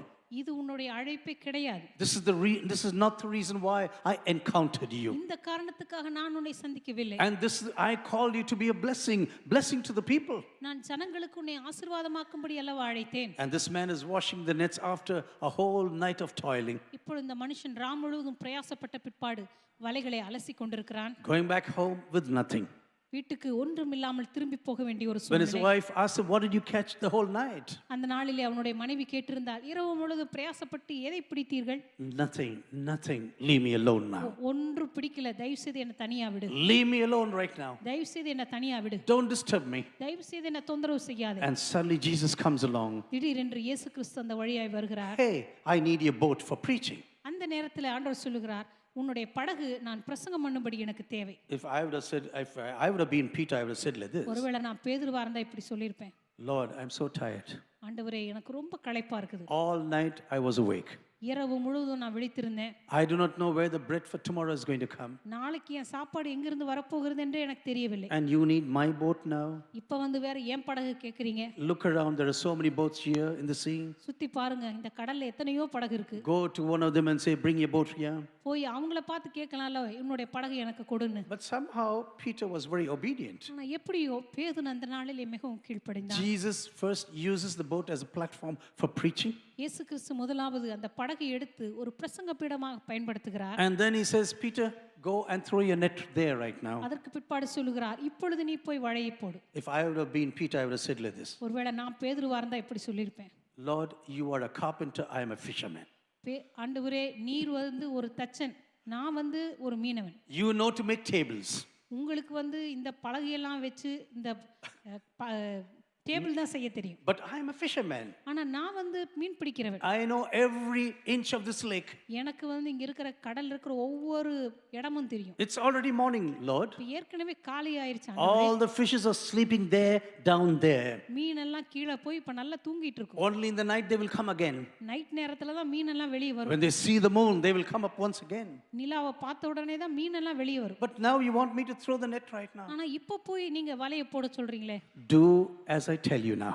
நான் சொல்லுகிறபடி நீ செய் என்று. Do you know why most of us don't see miracles in our lives? நம்முடைய வாழ்க்கையில் अनेक நேரங்கள்ல நம்ம ஏன் அற்புதங்களை பார்க்கிறது இல்ல தெரியுமா? We never do according to the demand of God. கர்த்தருடைய வார்த்தையின்படி நாம் செய்கிறது இல்ல. We like to teach God and tell him, Lord, do you know my difficulty? நம்ம ஆண்டவருக்கு கற்றுக் கொடுக்க விரும்புறோம். ஆண்டவரே, என்னுடைய கஷ்டம் எல்லாம் உமக்கு புரியுதா? Do you know why this is not going to happen? ஆண்டவரே, இது ஏன் நடக்காது உமக்கு தெரியுமா? All the fishes are sleeping, Lord. இப்ப மீன் எல்லாம் தூங்கிட்டு இருக்கும் ஆண்டவரே. Don't disturb them right now. இப்ப போய் நீங்க மீன் எல்லாம் தொந்தரவுப்படுத்தாதீங்க. If you disturb them right now, இப்ப போய் நீங்க மீனை தொந்தரவுப்படுத்துங்க. tonight I'm going to have a horrible time. இன்னைக்கு நைட் பாத்தீங்கன்னா திரும்ப எனக்கு பிரச்சனை தான். Nothing I will be catching tonight. இன்னைக்கு நைட் மறுபடியும் என்னால எதுவும் பிடிக்க So முடியாது. Lord, Stotram, can you please go home now? அதனால ஆண்டவரே, உமக்கு ஒரு ஸ்தோத்திரம், தயவு செய்து நீங்க வீட்டுக்கு போங்க. But you know what? Peter was very wise. ஆனா பேதுரு அந்த நாள்ல மிகவும் ஞானமாக, According to your word, I will do right now. வார்த்தையின்படியே நான் வலையை போடுவேன். According to your word, I will do right now. வார்த்தையின்படியே நான் வலையை போடுவேன். Whatever is your deficiency in your life right now, உங்களுடைய வாழ்க்கையில எந்த குறைவுகள் இருந்தாலும் சரி, just raise your right hand and say, Lord, whatever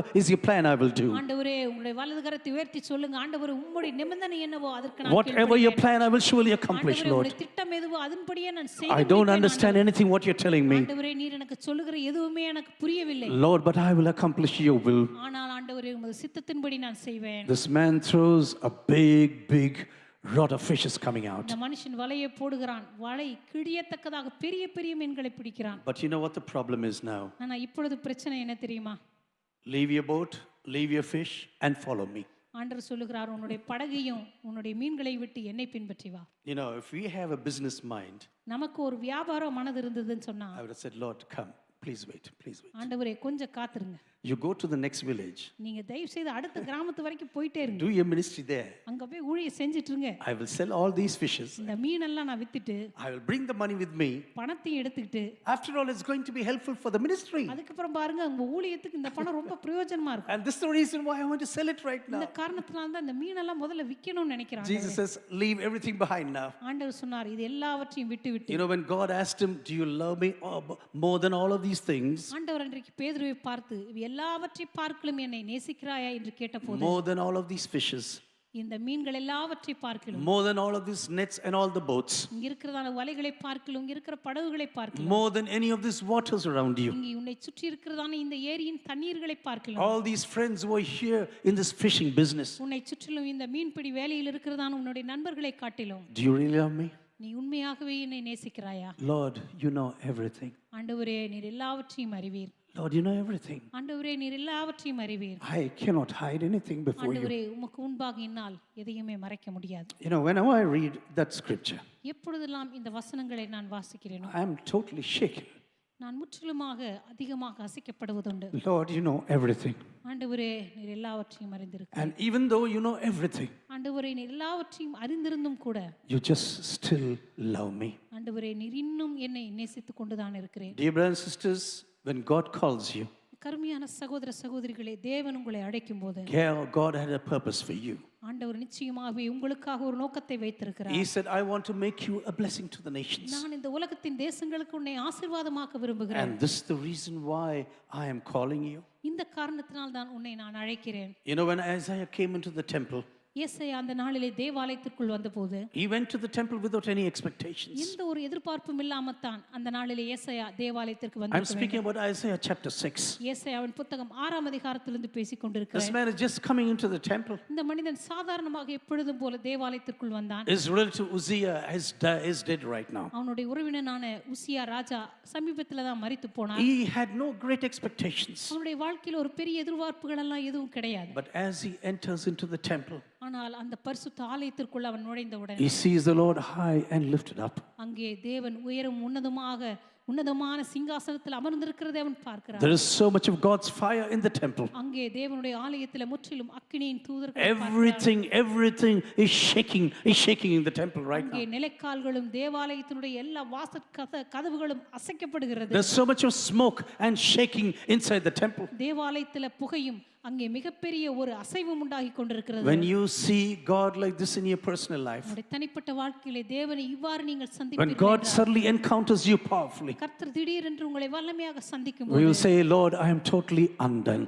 ஆண்டவரே, நான் அதமானேன் என்று நீங்கள் Lord, I am சொல்லுங்கள். totally undone. ஆண்டவரே, நான் முற்றிலும் அதமானேன் என்று Lord, சொல்லுங்கள். I am flying to pieces right now. ஆண்டவரே, இப்பொழுது நான் சுக்குநூறாக உடைக்கப்படுகிறேன். The power of your presence is touching me. ஆண்டவரே, உம்முடைய பிரசன்னத்தினுடைய அந்த பாரத்தின் வல்லமையானது என் மீது என்னை அழுத்துகிறது. Your fire is touching my lips, filthy lips right now. ஆண்டவரே, உம்முடைய பரிசுத்த அக்கினியானது என்னுடைய தீட்டுள்ள உதடுகளை சந்திக்கிறது. You are calling me to ministry right now. நீர் என்னை ஊழியத்துக்கு அழைக்கிறீர். Go and preach. No one will listen. நீ போய் பிரசங்கம் பண்ணு, ஆனால் யாரும் செவி கொடுக்க Would மாட்டார்கள். you like to have such a ministry? அப்படிப்பட்ட ஊழியம் உங்களுக்கு இருந்தா உங்களுக்கு Go பிடிக்குமா? and preach. No one will listen. நீ போய் பிரசங்கம் பண்ணு, ஆனால் ஒருவரும் செவி கொடுக்க Many மாட்டார்கள். years you'll be doing ministry. அநேக வருடங்கள் நீ ஊழியம் செய்வாய். No one is going to listen to you. ஆனால் ஒருவரும் உன் பிரசங்கத்துக்கு செவி கொடுக்க But மாட்டார்கள். you know what Isaiah said? ஆனால் ஏசாயா என்ன சொன்னார் தெரியுமா? Lord, here am I, send me now. ஆண்டவரே, இதோ அடியேன், என்னை அனுப்பும். He was not speaking about the neighbor next to him. இதோ பக்கத்தில் இருக்கிறதான இன்னொருவரை பற்றி ஏசாயா Lord, சொல்லவில்லை. here am I, send my wife, wife, Lord. ஆண்டவரே, இதோ அடியேன் இருக்கிறேன், என் மனைவியை அனுப்பும் என்று Lord, சொல்லவில்லை. send someone else there in the congregation. ஆண்டவரே, இதோ அடியேன் இருக்கிறேன், சபையிலிருந்து யாரோ ஒருவரை அனுப்பும் என்று சொல்லவில்லை. Oh, he said, send me. ஆண்டவரே, என்னை அனுப்பும். God says, I am sending you with a purpose right now. ஆண்டவர் சொன்னார், ஒரு நோக்கத்தோடு கூட உன்னை நான் அனுப்புகிறேன். You know, when you look into John chapter 17, யோவான் எழுதின சுவிசேஷம் 17ஆம் அதிகாரத்துக்கு நீங்க வரும்போது, this is what Jesus said in verse 18. இயேசு கிறிஸ்து 18ஆம் வசனத்தில் இப்படி சொல்லுகிறார், If it is possible, learn this chapter by heart, I tell you. கூடுமானால் மனப்பாடமாக இந்த முழு அதிகாரத்தையும் படியுங்கள் என்று நான் சொல்லுகிறேன். Theologians will say this is the holy of holies in the entire New Testament. இறையியல் வல்லுநர்கள் சொல்லுகிறார்கள், புதிய ஏற்பாட்டிலேயே மகா பரிசுத்த ஸ்தலம் என்று சொல்லப்படுகிற ஒரு ஜெபம் இந்த யோவான் எழுதின சுவிசேஷம் 17ஆம் Now அதிகாரம். he is speaking to, he's praying for every one of us right now. இப்பொழுது நம்ம ஒவ்வொருவருக்காகவும் அவர் ஜெபிக்கிறார். Father, just like you sent me into this world, பிதாவே, நீர் என்னை உலகத்தில் அனுப்பினது போல in the same way I am sending them out right now. நானும் அவர்களை உலகத்தில் அனுப்புகிறேன். And now, before I come to you, நான் உம்மிடத்திற்கு வருவதற்கு முன்பதாக I want to tell them that the joy may be full in your presence. உம்முடைய பிரசன்னத்திலே அவருடைய சந்தோஷம் நிறைவாய் இருக்கும்படியாக இதை சொல்லுகிறேன். This is my prayer for them. இதுதான் அவர்களுக்காக நான் Do you ஜெபிக்கிறேன். know why the joy is going to be full? அவர் எதிர்காலத்திலே அவருடைய சந்தோஷம் பரிபூரணமாகும். You know why this is going to happen? ஏன் இது நடக்கும் தெரியுமா? You know, this is my personal experience. ஏனென்றால் இது என்னுடைய தனிப்பட்ட அனுபவம். When you're walking with God in ministry, நீங்க தேவனோடு கூட ஊழியத்தில் நடந்து when செல்லும்போது, you meet people and speak the gospel of Jesus, ஜனங்களை சந்தித்து இயேசுவின் சுவிசேஷத்தை சொல்லும்போது, when people get baptized, ஜனங்கள் ஞானஸ்நானம் when பெற்றுக்கொள்ளும்போது, when people listen to the gospel, சுவிசேஷத்தை ஜனங்கள் கேட்கும்போது, when they are being healed, when they are being saved, அவர்கள் ரட்சிக்கப்படும்போது, சுகமாக்கப்படும்போது, your heart is full of joy, I tell you. உங்களுடைய இருதயமானது முற்றிலும் சந்தோஷத்தினால் நிரம்பி There's வழியும். not only unspeakable joy in the heaven when one sinner comes to God. ஒரு பாவி மனம் திரும்பும்போது பரலோகத்தில் சொல்லி முடியாத சந்தோஷம் அங்கே நிரப்பப்படுவது மாத்திரமல்ல, No, you will be part of this unspeakable joy. இந்த சொல்லி முடியாத சந்தோஷத்தில் ஒரு பங்கு உங்களுக்கும் கொடுக்கப்படுகிறது. Lord, I am so happy that these people are coming to you. ஆண்டவரே, இந்த ஜனங்கள் உம்மிடத்தில் வருகிறதை பற்றி நான் எவ்வளவு சந்தோஷப்படுகிறேன். After the second service, I was talking to some people. இரண்டாம் ஆராதனைக்கு பிற்பாடு ஒரு சிலரோட நான் பேசிக் கொண்டிருந்தேன். I wanted to know how many people got baptized today. எத்தனை பேர் இன்றைக்கு ஞானஸ்தானம் எடுத்தார்கள் என்று நான் தெரிந்து கொள்ள விரும்பினேன். And 3 of them said, we got baptized today. We know already about baptism. 3 பேர் சொன்னார்கள், இன்றைக்கு நாங்கள் ஞானஸ்தானம் எடுத்துக்கொண்டோம், அதை பற்றி எங்களுக்கு ஏற்கனவே தெரியும். But when pastor spoke about this today, once again, ஆனால் இன்றைக்கு போதகர் மறுபடியும் ஞானஸ்தானத்தை பற்றி பேசின போது, we wanted to be baptized today. இந்த நாளிலே நாங்கள் ஞானஸ்தானம் பெற்றுக்கொள்ள I was விரும்பினோம். sitting in my room and I was just overjoyed. நான் என்னுடைய அறையிலே உட்கார்ந்து கொண்டு எனக்கு அவ்வளவு சந்தோஷம். When you begin to work for Jesus, I tell நீங்க you, இயேசுவுக்காக ஊழியம் செய்ய தொடங்கும் போது, blessing means joy. Do you know this? ஆசீர்வாதம் என்று சொல்லும் பொழுது அதனுடைய உண்மையான அர்த்தமே மகிழ்ச்சி, The word சந்தோஷம். blessing, makarios, means joy. blessing அல்லது மக்காரியோஸ் என்கிறதான வார்த்தையினுடைய அர்த்தமே சந்தோஷம் அல்லது மகிழ்ச்சி என்ற அர்த்தம். When God begins to use you, தேவன் உங்களை பயன்படுத்த ஆரம்பிக்கும் போது, you are so full of joy in your life. நீங்கள் முற்றிலும் சந்தோஷத்தினால் நிரப்பப்படுகிறீர்கள். During the times of prayer, God is encountering you. ஜெப நேரத்தின் போது தேவன் உங்களை சந்திக்கிறார். When you have a conversation, God is speaking to the other person through you. மற்றவர்களோடு உரையாடும் பொழுது உங்கள் மூலமாக தேவன் அவர்களோடு கூட பேச When ஆரம்பிக்கிறார். you begin to pray, the things are going to change. Things are changing in that area. நீங்கள் ஜெபிக்க ஆரம்பிக்கும் போது அந்த பகுதியிலே தேவன் அசைவாட When you lay ஆரம்பிக்கிறார். your hands upon a sick person, he's getting relieved. உங்களுடைய கரங்களை வியாதியஸ்தர் மேல் வைக்கும்போது அவர்கள் சுகமாகுகிறார்கள். God is giving you prophetic words about everything what he's going to do in the future. எதிர்காலத்தில் தேவன் செய்ய போகிற காரியங்களை பற்றி உங்களுக்கு தீர்க்கதரிசனமான வார்த்தைகளை கொடுக்கிறார். And when you experience God in your life, இப்படிப்பட்ட காரியங்களே தேவ சமூகத்திலிருந்து நீங்கள் அனுபவிக்கும் your போது heart is full of joy about everything that God is going to do. உங்களுடைய வாழ்க்கையிலே தேவன் செய்ய போகிறதான எல்லாவற்றையும் பற்றி ஒரு மிகப்பெரிய சந்தோஷம் உங்களை நிரப்ப Dear ஆரம்பிக்கிறது. brothers and sisters, this is the reason why God encountered you. கருமையான சகோதர சகோதரிகளை, இந்த காரணத்துக்காகத்தான் தேவன் உங்களை சந்தித்தார். Even today, do you know why you are sitting here? இன்றைக்கும் கூட ஏன் நீங்கள் இங்கே உட்கார்ந்து கொண்டிருக்கிறீர்கள் தெரியுமா? Maybe you think, someone called me. ஒருவேளை நீங்க நினைக்கலாம், ஒருவர் என்னை அழைத்தார்கள், அதனால Someone வந்தேன். invited me. யாரோ ஒருவர் என்னை அழைத்தார்கள். No, they didn't invite you.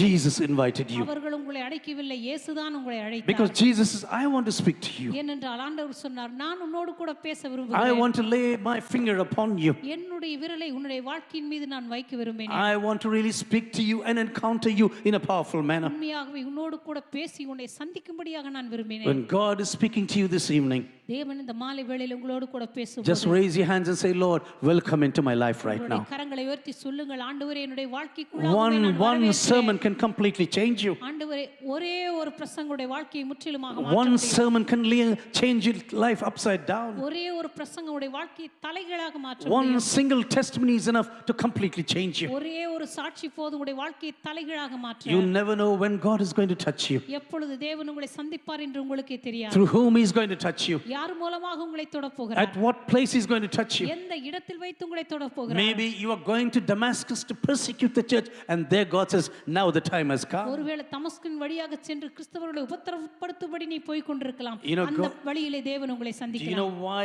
God touched you? In order to make you, the reason is because He wants you to be a blessing. எதற்காக தேவன் உங்களை சந்தித்தார் தெரியுமா?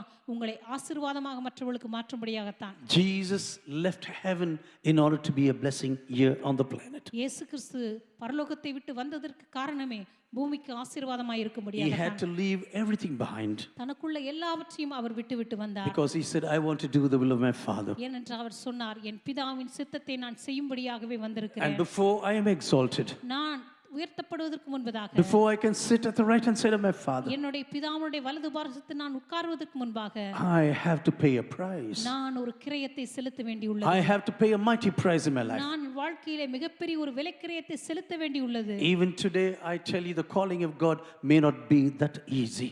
இன்றைக்கு கூட உங்களை பார்த்து சொல்லுகிறேன், தேவனுடைய அழைப்பு என்பது அவ்வளவு எளிதானதல்ல. People can oppose you. ஜனங்கள் உங்களை எதிர்ப்பார்கள். There could be sarcasm and fun about you. அவர்கள் உங்களை பற்றி வேடிக்கை பண்ணுவார்கள், உங்களை பரியாசம் பண்ணுவார்கள். They may even tell you, we will kill you, just like Nehemiah. ஒருவேளை நெகேமியா புத்தகத்தில் இருக்கிறது போல நாங்கள் உன்னை கொன்று போடுவோம் என்று கூட உங்களை As மிரட்டலாம். soon as you come with the gospel, they may be against you. நீங்கள் சுவிசேஷத்துடன் வந்தவுடனே ஜனங்கள் உங்களுக்கு விரோதமாக எழும்ப ஆரம்பிப்பார்கள். But do you know when the voice from heaven came down to Jesus one day? ஆனால் பரலோகத்திலிருந்து இயேசுவை நோக்கி அந்த பிதாவின் குரல் வந்தவுடனே, This is my beloved son, இவர் என்னுடைய நேசகுமாரன், in whom this is my beloved son, whom I love. இவரில் நான் பிரியமாய் இருக்கிறேன் என்று உரைத்தது. Do you know when God the Father said this? இதை பிதாவாகிய தேவன் எப்பொழுது சொன்னார் தெரியுமா? When Jesus was baptized and when he was coming out of the waters. இயேசு கிறிஸ்து ஞானஸ்நானம் பெற்று கரையேறின உடனே, This is the beginning of his earthly ministry. இதுதான் அவருடைய பூமிக்குரிய ஊழியத்தின் ஆரம்பமாய் This is இருந்தது. my beloved son. இவர் என்னுடைய நேசகுமாரன், This is my beloved sister. This is my beloved woman now. It's a daughter right now. இந்த பெண் என்னுடைய நேசகுமாரத்தி, என்னோட நான் நேசிக்கிற பெண். I am going to use you now for the reaching of the nations. இந்த தேசங்களை சந்திக்கும்படியாக இவளை நான் பயன்படுத்த போகிறேன். I'm sure that God is speaking to us this evening. தேவன் இந்த மாலை வேளையிலே நிச்சயமாக நம்மோடு கூட பேசிக் I want கொண்டிருக்கிறார். every eyes to be closed right now. இந்த மாலை வேளையிலே எல்லாரும் உடைய கண்களை மூடும்படியாக That you கேட்டுக்கொள்கிறேன். say, Lord, I am here before you this evening. ஆண்டவரே, இந்த மாலை வேளையிலே உமக்கு முன்பாக நான் வந்திருக்கிறேன். Whatever you have in mind about me, ஆண்டவரே, என்னை குறித்து உம்முடைய மனதிலே நீர் எதை வைத்திருந்தாலும் சரி, whatever your plans about me, ஆண்டவரே, என்னை பற்றி உம்முடைய சித்தம் எதுவாக இருந்தாலும், Lord, I am standing before you. ஆண்டவரே, நான் உமக்கு முன்பாக நிற்கிறேன். Lord, thank you that you are encountering me. ஆண்டவரே, என்னை நீர் சந்தித்ததற்காக உமக்கு நன்றி செலுத்துகிறேன். And I want to tell you, if you're going to follow Jesus, நீங்கள் இயேசுவை பின்பற்றுகிற நபராக இருப்பீர்களானால் you will pay a price. நிச்சயமாக நீங்கள் ஒரு கிரயத்தை செலுத்த வேண்டியிருக்கும். You will pay a price. நீங்கள் ஒரு கிரயத்தை செலுத்துவீர்கள். It may not be that easy, தேவனுடைய அழைப்பு என்பது அவ்வளவு சாதாரண காரியம் அல்ல. but God says, I will make you a blessing. ஆனால் கர்த்தர் சொல்லுகிறார், நான் உன்னை ஆசீர்வாதமாக்குவேன், I will protect you. நான் உன்னை பாதுகாப்பேன், I will protect you. நான் உன்னை பாதுகாப்பேன். The world will be against you, ஒருவேளை இந்த உலகம் உனக்கு விரோதமாக இருக்கலாம், but I will be with you. ஆனால் நான் உன்னோடு கூட இருப்பேன். Wherever you go, I will come along with you. நீ போகிற இடமெல்லாம் உன்னோடு கூட நான் வருவேன். Even in perilous situations, ஒருவேளை மிக கொடுமையான சூழ்நிலையின் மத்தியிலும் கூட I will still be with you. நான் தொடர்ந்து உன்னோடு கூட நிலைத்திருப்பேன். When you go through the fires, I will be with you. நீ அக்கினியில நடக்கும் பொழுது நான் உன்னோடு கூட வருவேன். When you go across the waters, I will be with you. நீ ஆறுகளை கடக்கும் பொழுதும் நான் உன்னோடு கூட இருப்பேன். I will never leave you alone. நான் உன்னை ஒருபோதும் தனியே விடுவதில்லை. I am the one who is calling you, நான் தான் உன்னை அழைக்கிற தேவனாய் இருக்கிறேன். and I will use you. நான் உன்னை பயன்படுத்துவேன். If God is really speaking to you right now, தேவன் இந்த மாலை வேளையில் உங்களோடு கூட பேசிக் கொண்டிருப்பாரானால் just lift up your hands and say, Lord, here am I, send me. உடைய கரங்களை உயர்த்தி சொல்லுங்கள், இதோ ஆண்டவரே, அடியேன் இருக்கிறேன், என்னை அனுப்பும் என்று சொல்லுவோமா? Lord, send me right now. ஆண்டவரே, என்னை அனுப்பும். Lord, if you have the words for me right now, ஆண்டவரே, உம்முடைய வார்த்தைகளை சொல்ல வேண்டுமானால், if you are calling me to go for your kingdom, ஆண்டவரே, உம்முடைய ராஜ்யத்திற்காக நான் போக வேண்டும் என்று நீர் விரும்பினால், here am I, send me, Lord. ஆண்டவரே, இதோ அடியேன் இருக்கிறேன், என்னை அனுப்பும். With everything what I need to pray, ஆண்டவரே, நான் ஜெபிக்க வேண்டிய எல்லாவற்றுக்காகவும், for everything I need to pay in this world, I am prepared for that. எதிர்காலத்தில் நான் எந்தெந்த விலைக்கிரயங்களை செலுத்த வேண்டுமோ அது எல்லாவற்றுக்கும் நான் ஆயத்தமாக இருக்கிறேன். ஆண்டவரே, I will take risk for you, ஆண்டவரே, உமக்காக எந்த அபாய கட்டங்களையும் நான் தாண்ட விருப்பப்படுகிறேன். because I know you are with me. ஏனென்றால் நீர் என்னோடு கூட இருக்கிறீர் என்று எனக்கு தெரியும். You will never leave me nor forsake me. ஆண்டவரே, நீர் என்னை விட்டு விலகுவதும் இல்லை, என்னை கைவிடுவதும் இல்லை. You will never leave me nor forsake me, ஆண்டவரே, நீர் என்னை விட்டு விலகுறதும் இல்லை, என்னை கைவிடுகிறதும் இல்லை. because you are there with me. ஏனென்றால் நீர் என்னோடு கூடவே இருக்கிறீர். Lord, I will go with you. ஆண்டவரே, உம்மோடு கூட நான் வருவேன். Just open your mouth and keep on praying for a few minutes. வாய்களை திறந்து நாம் ஜெபிக்க ஆரம்பிக்கலாமா? That is, say, Lord, we are here tonight. ஆண்டவரே, இதோ அடியே உம்முடைய சமூகத்திலே நான் வந்திருக்கிறேன். Lord, help us, help us, help us, Lord. ஆண்டவரே, எங்களுக்கு உதவி செய்தருளும், எங்களுக்கு உதவி செய்தருளும். Lord, we are standing in your holy presence. ஆண்டவரே, உம்முடைய பரிசுத்த பிரசன்னத்துக்கு முன்பாக நான் நின்று கொண்டிருக்கிறேன். Lord, lead us according to your plans and destiny.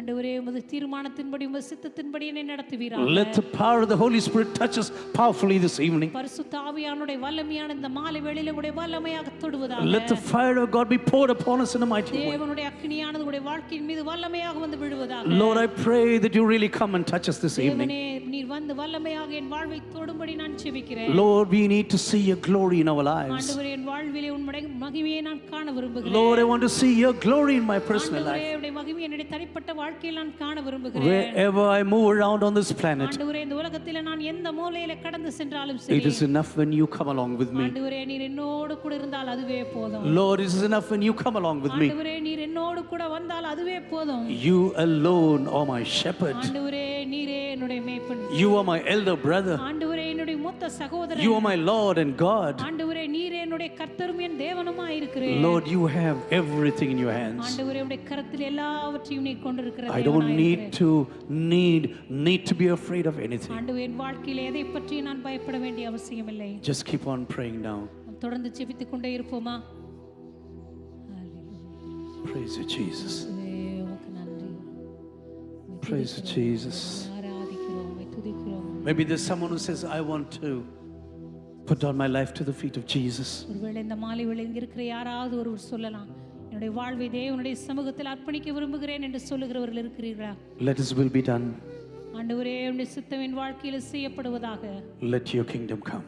ஆண்டவரே உம்முடைய ராஜ்யம் வருவதாக. If this is your prayer, இது உங்களுடைய ஜெபமாய் இருக்குமானால் just lift up your hands and I want to pray for you. உங்களுடைய கரங்களை உயர்த்தி காண்பீங்கள், உங்களுக்காக நான் ஜெபிக்க விரும்புகிறேன். This is a real special time, I tell you. இது ஒரு விசேஷித்த ஒரு முக்கியமான வேளையாய் இருக்கிறது. God is speaking to you. கர்த்தர் உங்களோடு கூட பேசிக் கொண்டிருக்கிறார். Say, oh Lord, here am I, send me. ஆண்டவரே இதோ அடியேன் இருக்கிறேன், என்னை அனுப்பும். Lord, here am I, send me. ஆண்டவரே இதோ அடியேன் இருக்கிறேன், என்னை அனுப்பும். Lord, you have called me to a blessing to the nations. ஆண்டவரே இந்த உலகத்துக்கு ஆசீர்வாதமாய் இருக்க என்னை அழைத்தீரே.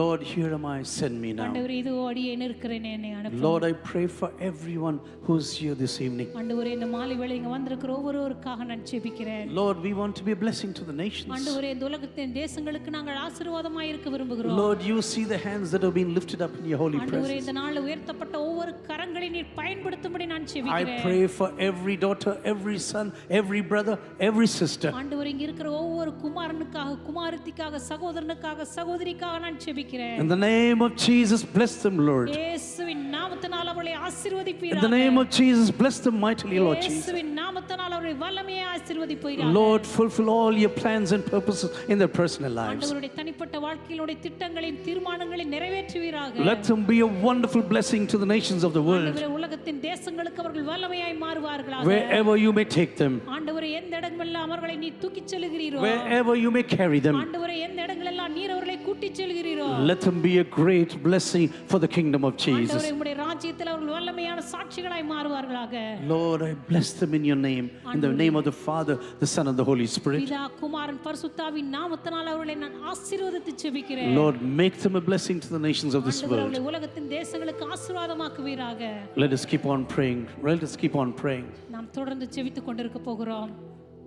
Let God really come and speak to us. தேவன் தாமே நம்ம மத்தியிலே வந்து நம்மோடு கூட பேசுவாராக. Let God really begin. Just keep on.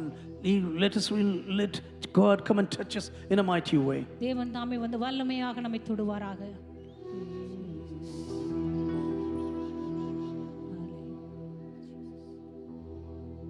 Lord, we are standing at the steps of heaven this evening. ஆண்டவரே உம்முடைய பரலோகத்தின் படிகளுக்கு முன்பாக நாங்கள் நின்று கொண்டிருக்கிறோம். Jesus. We want to see you in your majesty. ஆண்டவரே உம்முடைய மகிமையுடனும் மாட்சியுடனும் உங்களை நாங்கள் சந்திக்க விரும்புகிறோம் ஆண்டவரே. Lord, come and touch us, every one of us this evening. ஆண்டவரே நீதாமே கடந்து வந்து வல்லமையாய் ஒவ்வொருவரின் சந்தியும். At the beginning of this year. ஆண்டவரே இந்த ஆராதனையின் ஆரம்பத்திலே முடிவிலே Jesus. At the very beginning of this year 2026. இந்த 2026 வருஷத்தினுடைய துவக்கத்திலேயே get hold of us in a mighty way. ஆண்டவரே எங்களை வல்லமையாய் நீர் பிடித்துக் கொள்வீராக.